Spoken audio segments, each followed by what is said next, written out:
Welcome to the Holiday Podcast, where we sit over homemade challah on Friday afternoons here at my table.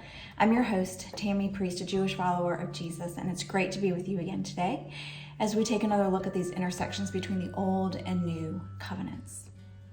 So on Sunday, our pastor gave a really wonderful sermon on Revelation 4, and that's that passage where John gets that vision of the throne of heaven and that nonstop proclamation of holy, holy, holy throughout the heavens. And I left church with my heart and mind in a really worshipful place. Just consumed really with this soundtrack of holy, holy, holy in my head. Except actually for me, it was the soundtrack of kadosh, kadosh, kadosh in my head. So kadosh is the Hebrew word for holy. And every Shabbat and on holy days, we recite this passage. Kadosh, kadosh, kadosh, Adonai Tzevaot, Malo Kol Haaretz, Kavodo. Holy, holy, holy is the Lord of hosts. The whole earth is filled with his glory. You may recognize this. It's word for word, Isaiah 6:3, and that's that famous passage where Isaiah gets his vision of the heavenly throne and is overwhelmed, and that's when the seraphim takes the coals from the altar to purify his lips. And this proclamation of God's holiness is central to our worship. So in synagogue, we chant this verse standing and bending our knees when we repeat kadosh, kadosh, kadosh, holy, holy, holy. It's this combination of standing in honor of the Most High God, yet at the same time bending our knees at his holiness. And really, even when I was too young to know what kadosh actually meant, I would bend my knees along with everyone else in the congregation because I could feel that it was a moment of profound worship. And, of course, eventually I learned that I was saying holy, holy, holy with my lips, which made sense to me since it already felt like that's what we were proclaiming with our posture. In fact, it's hard for me actually to have read that to you while sitting down. And really for all of us, speaking God's holiness should literally move us to worship with all that we are. And so, as Pastor David preached from Revelation 4 on Sunday, Kadosh, Kadosh, Kadosh kept playing in the background of my head while I was listening. And as soon as I got home, I got out my Bible and I pulled out Revelation 4 and Isaiah 6 and put them next to each other with their holy, holy, holies. And there's so much to say about these two passages, and I'll get more into that in this month's newsletter, which comes out after Thanksgiving if you want to sign up through my Instagram or the website. But today, I just wanted to focus on one thing that really struck me for the very first time when I looked at these two passages next to each other.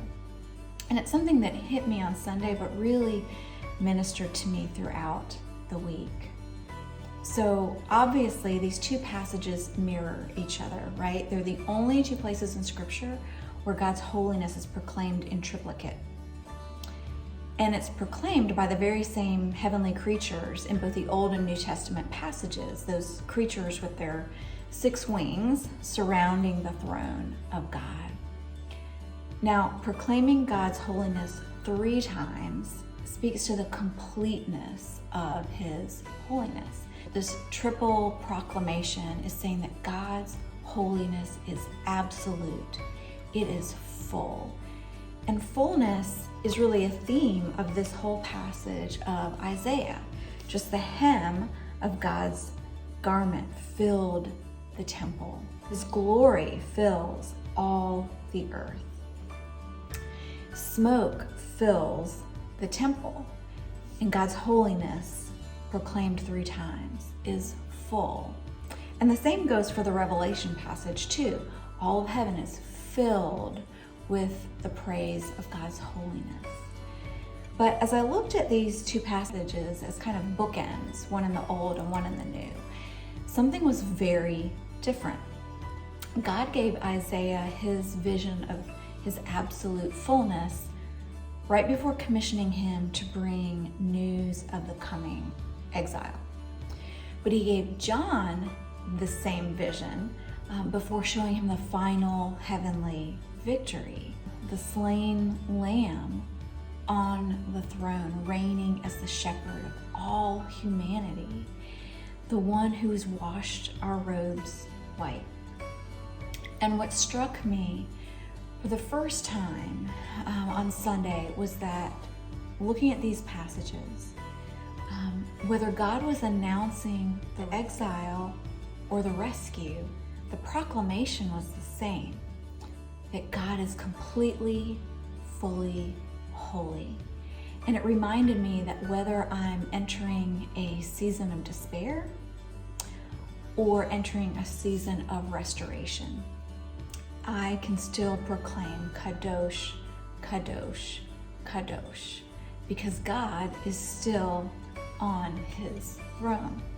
And I can trust him with my eternity, which was what Revelation speaks to, no matter which side of the holy, holy, holy I find myself on, because he is fully faithful and fully holy. So on this Sabbath Eve, whether it seems like you're on the edge of exile or in the middle of exile or restoration right now, I pray that you are able to proclaim the fullness of God's redemption and holiness, that you and I are able to proclaim Kadosh, Kadosh, Kadosh every single day.